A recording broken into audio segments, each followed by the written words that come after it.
My name is Corey Pitzer, and I want to invite you to join me in a series of workshops where we're going to discuss human behavior, safety, and leadership. When we look at safety, as a leader, we know we have to prevent injuries. How do we prevent injuries? We prevent accidents. And as time went on, organizations started realizing that, the reason accidents happen is because of human behavior. And they started complaining about the human behavior problem, human error, and blaming the workers for making the mistakes that caused the accidents. But soon enough, organizations started to realize, where do these behaviors come from? Well, human behaviors are a result and a reaction to processes in our organization, to systems in our organization, and to the culture of our organization. Where do they all come from? They come from management or from leaders. Now, this workshop that we're going to discuss some very in-depth issues is going to cover what I call the myth of root causation.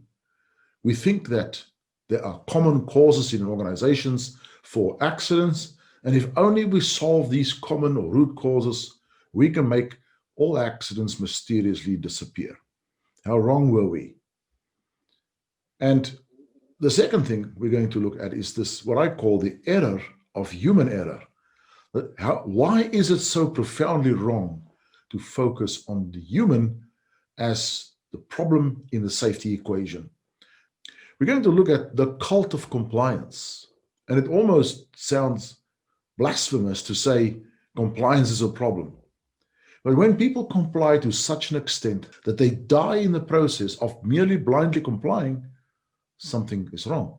We're going to look also at the human response to the paralysis of protection. We're surrounded by safety devices and technology. Does it make us safer? And does it allow us to control risk? A very important question we're going to look into is metrics. Can we measure the impact of a safety program?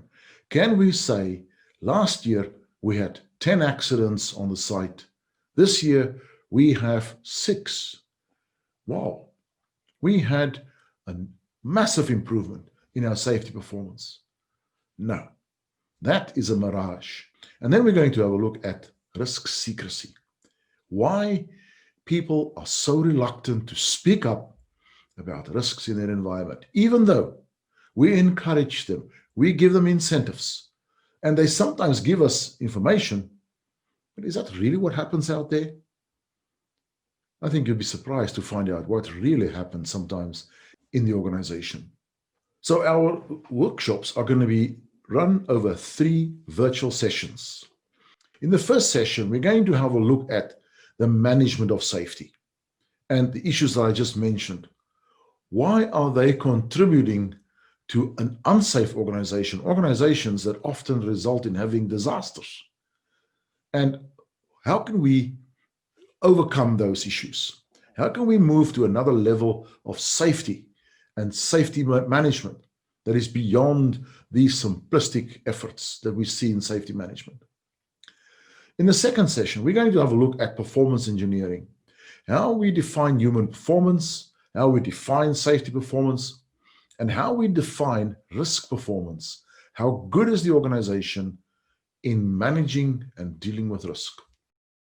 In the third session, we're going to bring it all together to leadership.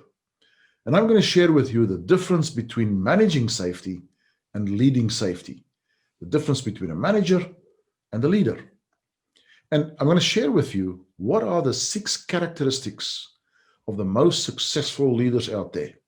Those 6 characteristics are, first of all, show passion, inspire others from the front, dare to differ, empower people around you, touch people's hearts, and show competence.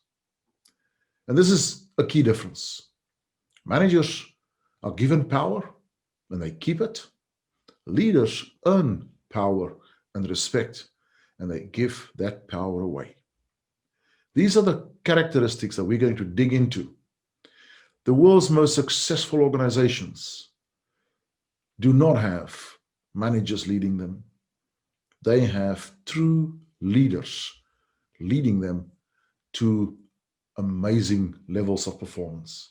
And I want to invite you to join me in these workshops. It's going to be fun, exciting, and very powerful from a personal and from an organizational perspective. So I hope you enroll.